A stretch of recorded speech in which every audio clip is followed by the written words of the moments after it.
Gimana? Moderator sama itu siap? Oke, ngobrol santai di sini. Teman-teman tanya apa yang teman-teman pengen tahu. Ini orang-orang yang jago. Kalau saya bacain CV-nya dari moderator ini, breeder ternama lah di daerah BSD. Kalau misalkan para adopter, hobiis di sekitaran BSD sini selatan, ya lumayan familiar lah IG-nya Holalop BSD. Nah, kalau narasumber kita kakang senior saya, kebetulan itu jadi guru saya di daerah Bekasi, namanya Angga Pratama dari House Rabbitry. Orangnya kalem ya. Tadi saya jemput pagi-pagi habis dari pengajian nggak ada malamnya. Nah, nanti teman-teman bisa tanya hal ABCD, mungkin kita sediain waktu berapa, ya setengah jam lebih lah untuk ngobrol-ngobrol.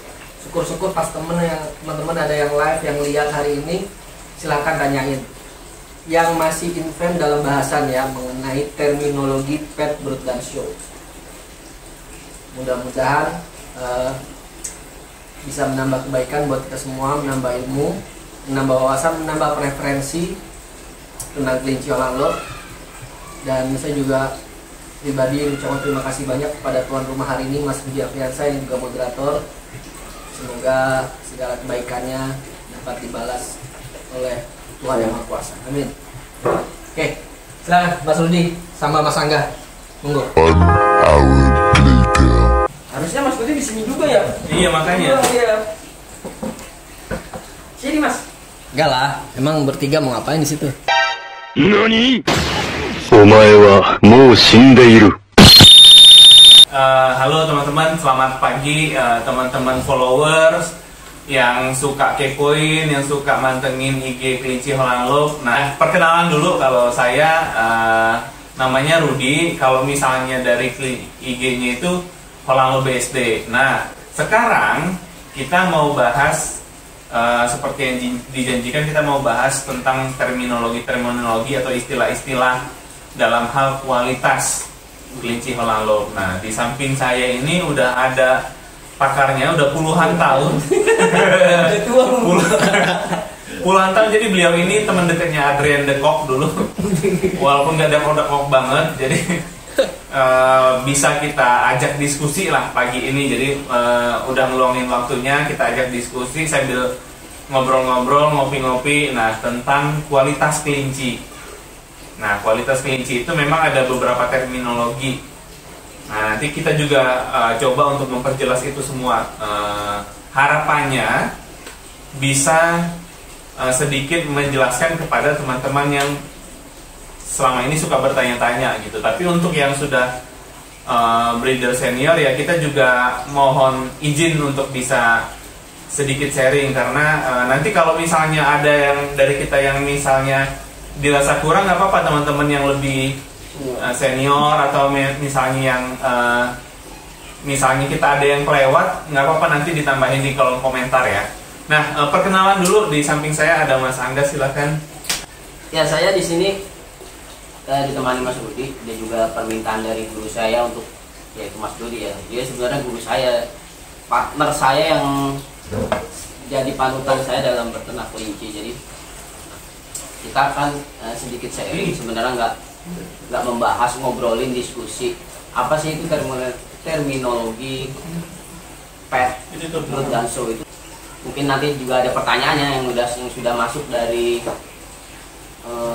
IG kelinci _Holland_Loop ini. Nanti kita akan coba memberikan penjelasan sesuai kemampuan kita. Dan benar tadi kata Mas Rudi, kalau memang ada dari yang kita sampaikan kurang berkenan, kurang match oleh pengalaman-pengalaman teman-teman yang lebih senior, bisa dikoreksi dan juga kami mohon maaf. Gitu ya Mas Rudi. Iya, jadi sebenarnya ini kita intinya ngobrol bareng aja. Jadi harapannya untuk yang sudah punya pemahaman juga boleh sharing di kolom komentar. Nah, jadi kita semua punya momen untuk sharing bareng lah ibaratnya pagi ini gitu. Nah, pertanyaan pertama yang saya mau coba tanyakan adalah pertanyaan paling sering. Apa itu pet brood dan show? Secara garis besar dulu, nanti mungkin akan masuk ke satu-satu. Kira-kira show itu kayak gimana, brood itu kayak gimana. Tapi kalau misalnya secara singkat ya. pet, brood dan show. Iya. Secara singkat sih pasti singkat jawaban saya. Bahasa Indonesia artinya hewan peliharaan. Ya kan? Iya bener, pet mah hewan peliharaan. Bener. Ternak, dari kata breed ternak. Kalau show kontes. Ya udah itu singkatnya gitu. Nah, Kontes jadi sama ternak. buat yang masih bertanya-tanya,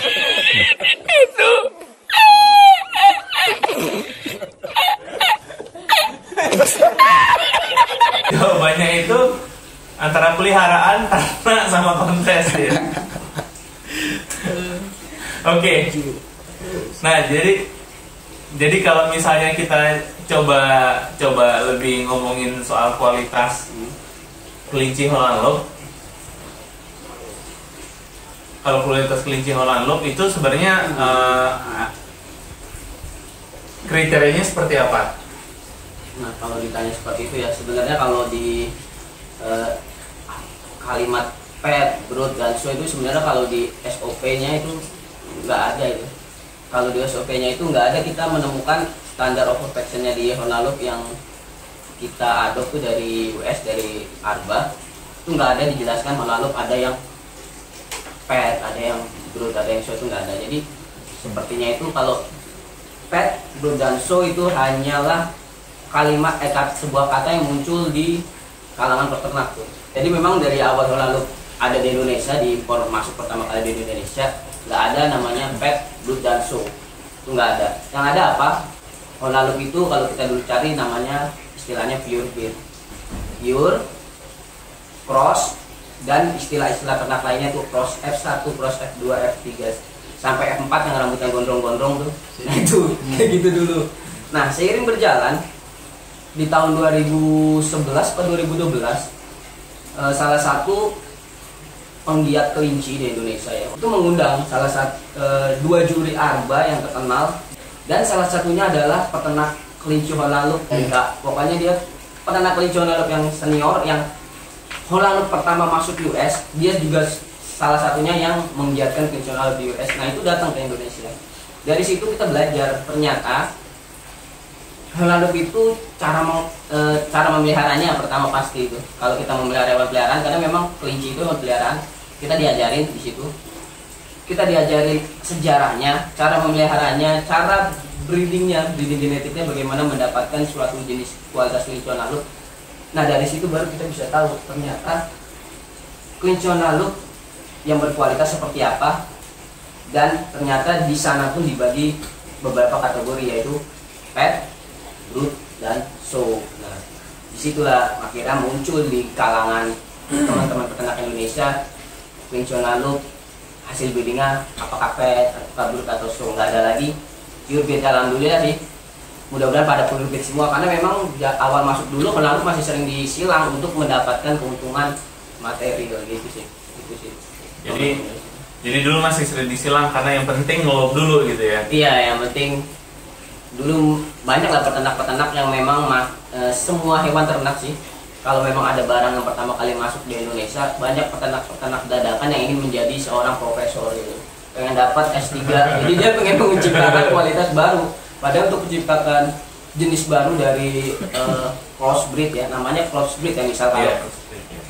Kalau outcross kan masih satu jenis, kalau crossbreed itu kan misalnya Holland Lob saya kawinkan sama rek, jadi dapat Holland Lob berbulu karpet tuh. Dulu masih banyak seperti itu, jadi pengen menjadi profesor dulu banyak. Jadi gitu. Jadi kalau muncullah istilah pet, brood, dan show itu seiringnya majunya pengetahuan kita, ternyata dalam peternak nggak selalu menghasilkan kualitas yang sama seperti indukannya. Kualitasnya tuh banyak. Oke. Nah ini teman-teman juga untuk yang saat ini juga sedang nonton live, kalau misalnya ada pertanyaan silahkan dimasukin ke kolom komentar ya. Oke. Jadi ini kita lanjut dulu nih.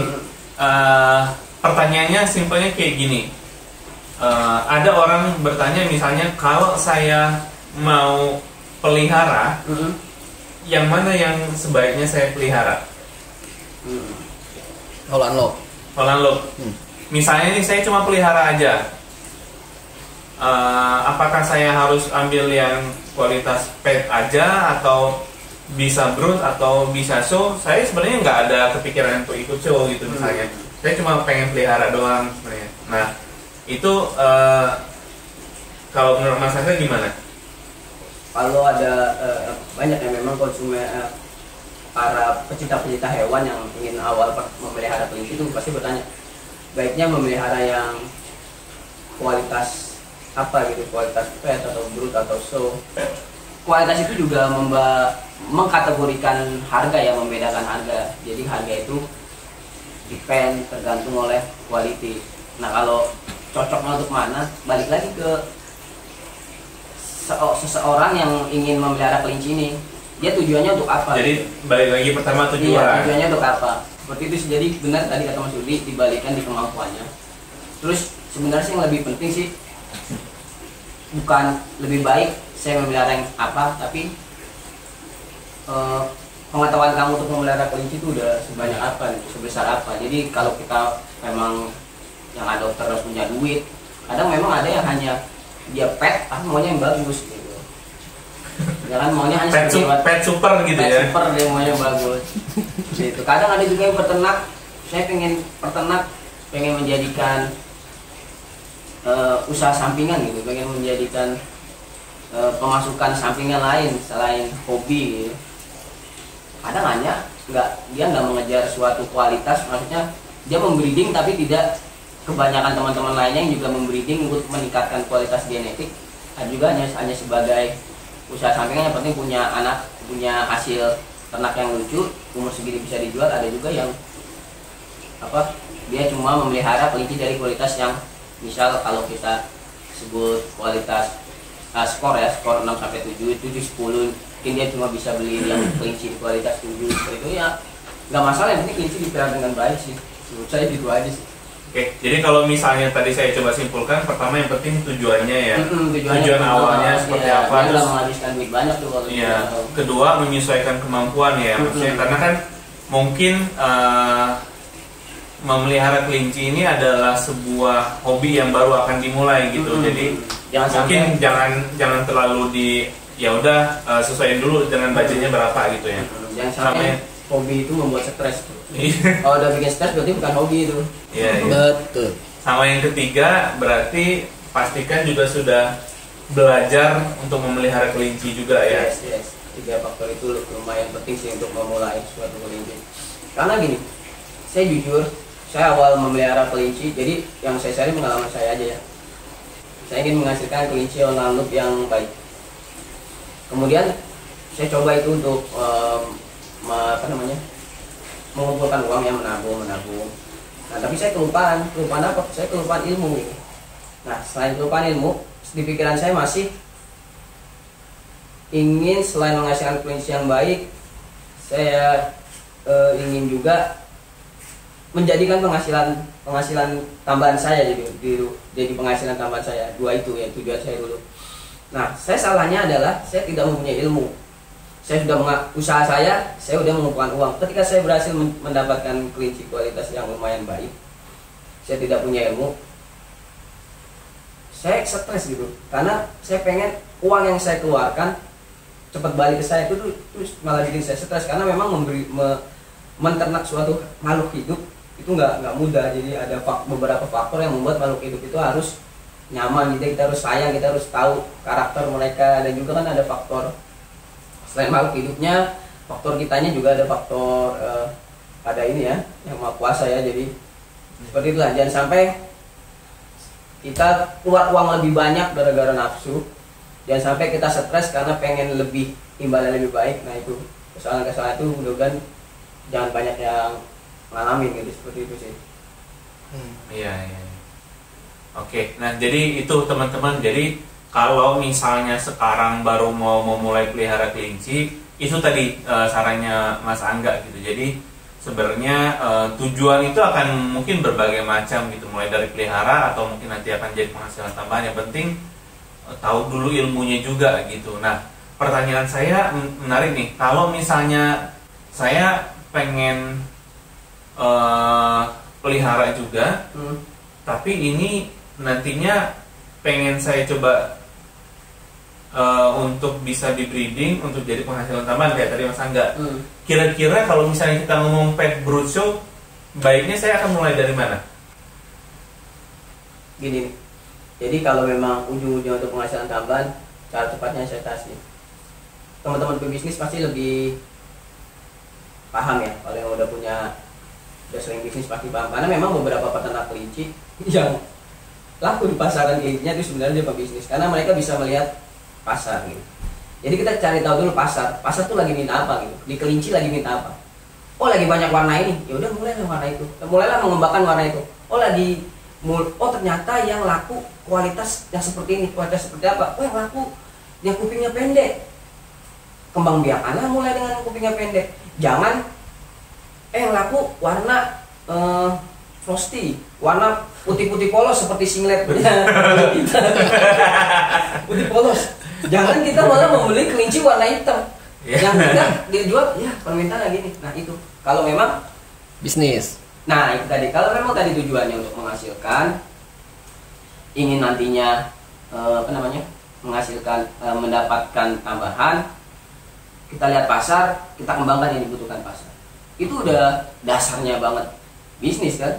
Ada demand, kita supply. Seperti itu sih. Nah, tapi kalau misalnya balik lagi ke konteks kualitas, berarti kan sebenarnya ada beberapa breeder yang akan ngomongin ya udah kualitas aja. Yes. Nah, ada yang mungkin berusaha memenuhi permintaan pasar itu tadi gitu, kira-kira kayak gimana gitu. Nah, sebenarnya ada berapa macam tipe breeder sih kalau misalnya merujuk untuk masing-masing tujuannya itu? Ya itu. Sekarang ngomongin kualitas dulu. Karena memang ada beberapa breeder yang idealis, yang pause dulu guys. Gak apa-apa, ngomong aja. Karena memang ada beberapa breeder yang idealis yang memang ingin menciptakan kelinci kualitas Honallo, kayak kita membahas Honallo. Pokoknya kelinci apa aja yang kualitasnya memang bagus. Ada beberapa breeder seperti itu. Nah kalau untuk khususnya Honallo, untuk menciptakan kualitas itu memang develop quality is pain ya, maksudnya sakit, kita butuh sakit itu untuk menciptakan kualitas. Painful ya, painful. Sakitnya apa? Pertama, harganya kita mencari bibitan yang harganya nggak murah, karena memang udah kualitas murah. Terus juga menghasilkan kualitas itu nggak instan. Memang ada beberapa tips-tips instannya, bukan instan sih, lebih cepat dari yang kalau tidak tahu ya, tidak tahu ilmunya. Kadang kalau kita nggak tahu ilmunya, kita membayar itu, mencari ilmunya sendiri dengan kegagalan, dengan pengalaman. Kalau orang nggak punya passion, nah ini penting banget. Jadi segala sesuatu kalau kita udah cinta, mau dia nyakitin kita, mau dia bikin kita sakit ya, sedih ini bahasanya. Mau bikin kita sakit, kita pasti akan terus memperjuangkan, gitu sih. Menurut saya, jadi di Indonesia itu kalau pengamatan saya, memang ada beberapa kelinci yang masih mengejar kualitas, masih terus mempertahankan kualitas. Ada juga peternak kelinci yang fokus di permintaan pasar. Dan memang kalau ingin menciptakan kualitas itu sangat sakit. Tapi jangan khawatir, kalau kita sudah di jalan yang niat kita awal menciptakan suatu kualitas, nanti ini kok pasti apa yang kita berikan ke kelinci akan balik lagi ke kita. Jadi sepertinya kalau menurut saya, misalnya ingin mendapat penghasilan tambahan dari suatu kelinci, dari kualitas tuh bisa dapat banget. Tapi memang butuh waktu yang nggak sebentar gitu. Jadi kayak gitu ya. Kalau misalnya pengen yang arahnya juga ada berbagai macam. Kalau misalnya untuk berusaha dapat penghasilan tambahan dari sini. Nah kalau misalnya sedikit cerita untuk kalau kita ngomong Mas Angga sendiri, ini akan seperti apa? Saya Ya. di kelinci. Terutama di Honallo ini maksudnya memang ke arah saya pengen ke kualitas juga, karena kan teman-teman untuk yang belum tahu, Mas Angga ini juga di beberapa show terakhir juga ini ya, di beberapa juri juga placing bagus dan bahkan pernah dapat best of breed ya untuk Honallo ini. Jadi sebenarnya kita sudah dengan narasumber yang tepat. Narasumber yang banyak kegagalan. Ya kalau saya sendiri sih tetap saya dari awal saya ingin menciptakan kualitas, karena memang saya dari awal memang mencari kelinci yang berkualitas bagus, karena saya ingin mengembangkan kualitas yang bagus. Seiring jalan saya belajar sampai saya berani mengumpulkan uang untuk membeli kelinci di luar. Karena kenapa saya membeli kelinci di luar? Karena setelah saya main ke beberapa peternak yang bahkan teman sendiri, kelinci bagus itu nggak dijual seperti itu. Bukan berarti kelinci di Indonesia itu jelek atau nggak bagus ya, atau kurang bagus, tapi kelinci mereka di-keep, ditahan untuk regenerasi juga mereka. Jadi saya mencoba ambil di luar kelinci yang lumayan untuk dijadikan sebuah indukan di sini. Saya yakin kelinci di luar kenapa dilepas itu bukan kelinci terbaik mereka. Mungkin kelincinya baik ya, di peternak USDA kelinci mereka tuh baik, tapi di sana bukan yang terbaik, karena memang nggak mungkin seorang peternak yang sudah memiliki passion yang sangat tinggi di peternak apapun, di hewan ternak mereka, ternak mereka yang terbaik nggak mungkin dilepas, kecuali mereka sudah punya penggantinya atau sudah punya yang terbaik lainnya gitu sih. Jadi Dilepas masa sih nggak dilepas? nggak dilepas kecuali butuh duit. Jadi saya memang kedepannya kualitas Mas Rudi, dan saya termasuk orang yang lama ya, yang lama banget. Dari tahun 2017 baru berhasil mendapatkan BOB setelah, dan kebetulan juga hasil breeding sendiri itu di tahun 2021 ya, di tahun 2021 lama banget, sekitar 5 tahun. Kakinya dibuka aja. Karena memang ada teman-teman yang 2 tahun sudah bisa mendapatkan prestasi kelincinya. Lu kelihatan Mas? Enggak, ini digeser aja sih. Oke. Mas, Nah, kita doakan Mas Rudi. jadi pertanyaan saya itu sebenarnya kayak gini juga. Sebagai, kayaknya ketutup ya. Nggak apa-apa, nanti. Sebagai seorang breeder, sebenarnya kayak gini. Kalau kita ngomong bukan sebagai seorang breeder ya, karena ini posisi di case ini bisa jadi untuk breeder, bisa jadi untuk hobis, tapi sebagai kita yang menyukai hobi dan mencintai breed, terutama kelinci ya, terutama jenis breed Holland Lop ini, seberapa penting sih untuk kita di Indonesia ini ngejaga nih kualitas kelinci Holland Lop di Indonesia? Karena kayak tadi kan betul, misalnya di beberapa breeder itu yang terbaiknya di-keep nih. Karena apa? Karena kan pasti si breeder ini pengen menjaga kualitas yang dihasilkan dari barnya dia nih gitu. Nah, tapi kan mungkin tidak hanya si breeder ini gitu. Kita sebagai yang menyukai breed ini, mencintai breed ini, pasti mungkin juga pengen nih untuk nantinya gimana nih dari kualitas ini kita bisa mempertahankan atau bahkan meningkatkan kualitas kelinci Holland Lop di Indonesia gitu. Karena ini nggak hanya breeder kan, teman-teman yang hobi, saya yakin teman-teman yang suka dengan kelinci Holland Lopnya pasti senang kalau misalnya melihat bentukannya bagus gitu kan. Bukan yang ya mungkin kalau bahasa bercandanya itu entah etawa lah kalau untuk yang telinganya agak panjang gitu, atau mungkin yang monyong lah kalau misalnya emang dari bentuk kepalanya belum sesuai. Nah itu kan sebenarnya masih bisa kita perbaiki nih gitu. Nah kalau dari Mas Angga sendiri gimana? Ya kalau untuk mempertahankan kualitas dari kelinci Holland Lop ya kita breeding dengan tujuan meningkatkan kualitas. Jadi kita breeding apa aja, kita harus punya ilmunya. Karena memang kalau sudah bicara breeding, udah nggak usah ngomongin perawatan dan pemeliharaan, itu tingkatan di atasnya. Makanya saya jarang banget nge-share perawatan dan pemeliharaan. Saya lebih senang teman-teman di Indonesia tuh yang memang tadinya hobis atau apa, nah yang nanti akhirnya membreeding dengan meningkatkan kualitas itu. Nggak apa-apa dia main warna nggak apa-apa. Tapi nanti di warna ini, misal di warna kelinci Holland Lop Chinchilla itu masih belum ada bentuk yang sesuai type, sesuai SOP, masih sedikit. Nah kita breeding lah Chinchilla itu bagaimana menghasilkan Chinchilla yang bagus. Iya, menghasilkan Holland Lop Chinchilla color yang memiliki mendekati standar SOP gitu. Jadi saya ada dari Chris James nih ya, dari yang juri ARBA yang pernah ke Indonesia yang telah membagikan ilmunya, dia pernah berbicara gini, you can breed anything to anything, Artinya adalah wes rapopo lah. Satu. Kawin wae lah. Wes, Opo wae, 14, kawin ke.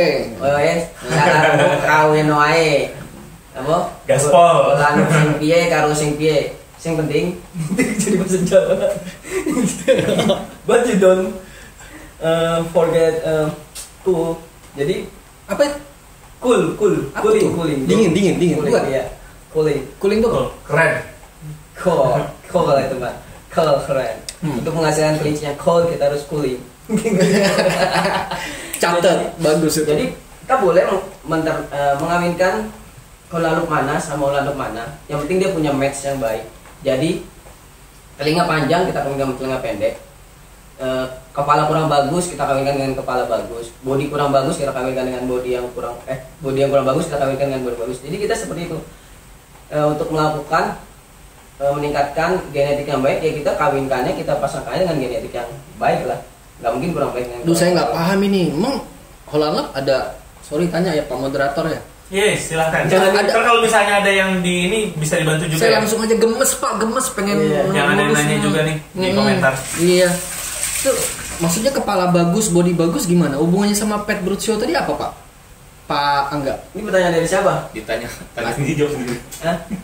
Tanya dari Mas Dodi. Dari siapa ini? Yang tahu yang bertanya lebih tahu daripada yang ditanya. Ya. Itu jawaban saya. Gimana tadi? Yang mana? Yang tadi kepala. Maksudnya kok bisa HL itu ada kepala bagus? Ini kan perspektif. Yes. Jadi gini, kalau untuk membreeding kualitas, saya lupa bilang tadi di awal, untuk meningkatkan kualitas ya sebelum ini kita harus belajar Mas Bro. SOP-nya dari kelinci yang kita suka Iya. itu gimana. Kita harus tahu yang bagus itu seperti apa. Ini sebenarnya pertanyaan yang banyak masuk juga di DM IG saya. SOP itu teman-teman standard of perfection ya. Nah, SOP. Jangan yang pakai santan ya, penting lebih enak. Soto. Sop itu. Ya pokoknya kita harus tahu SOP-nya. Menaruh seperti bagus itu seperti apa gitu. Hewan-hewan yang lain pun juga punya SOP. Misal kuda yang seperti bagus seperti apa, kucing atau anjing yang bagus seperti apa, bahkan sampai babi pun ada yang bagus ya Mas. Ya. Padahal nggak sering mukanya. Ya kayak gitu pokoknya kita harus tahu menaruh seperti apa bagusnya, bagaimana bentuk kepala, bagaimana bentuk telinga, bagaimana bentuk badan, bentuk kaki, bahkan sampai dinilai bagaimana penampilan dari bulunya itu sampai dinilai gitu sih. Kita harus tahu tuh. Untuk menjelasinya kayaknya next ini aja Mas. Tapi secara singkat, kepala yang bagus itu dua nalup itu yang mempunyai dahi lebar ya. Jarak antara kedua mata tuh lebar. Terus dari mata ke hidung pun itu malah menyempit yang bagus. Karena kalau lebar akan monyong. Mungkin telinga yang bagus seperti apa tuh, yang mukanya lebar seperti daun ya. Terus body yang bagus tuh kalau nalup itu deep dan wide. Jadi dia harus lebar, short, deep and wide. Artinya apa? Kita buka Oxford Dictionary. Gitu sih, nanti dibahas lagi Mas. Nanti untuk urusan SOP itu baiknya dibahas oleh juri kita ya, Dodi Swerman. Oke, jadi itu. Jadi kalau misalnya kita pengen tahu kualitas, rujukan kita adalah standard of perfection-nya dari ABA ya. Iya, belajar dari SOP, terus belajar breeding genetiknya. Seperti apa? Banyak itu, ada hybrid, ada. Lebih bagus lagi ini ya, ketemu breeder yang lebih senior. Yes. Untuk bisa nanya ini diskusi ya. Itu salah satu tips untuk mempercepat keberhasilan breeding kita tuh. Ada pertanyaan dari mana yang kemarin masuk ke DM? Ada nggak? Ada di capture nggak? di itunya story-nya. Oh iya. Nah, Nah, karena sudah di IG highlight ini kita bisa lihat nih pertanyaan-pertanyaan kemarin. Ini kita masuk ke sesi pertanyaan ya. Kalau ada yang kurang jelas atau kurang matching atau kurang apa yang kita sampaikan kurang benar, dikoreksi aja teman-teman, atau ditanyakan aja di komentar.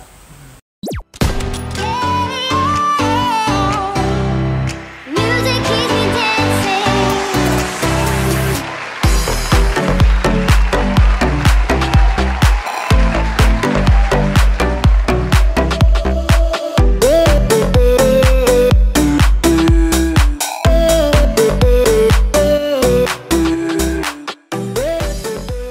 Sabar, kumpulin uang sampai kamu membeli jantan yang terbaik yang bisa kamu beli.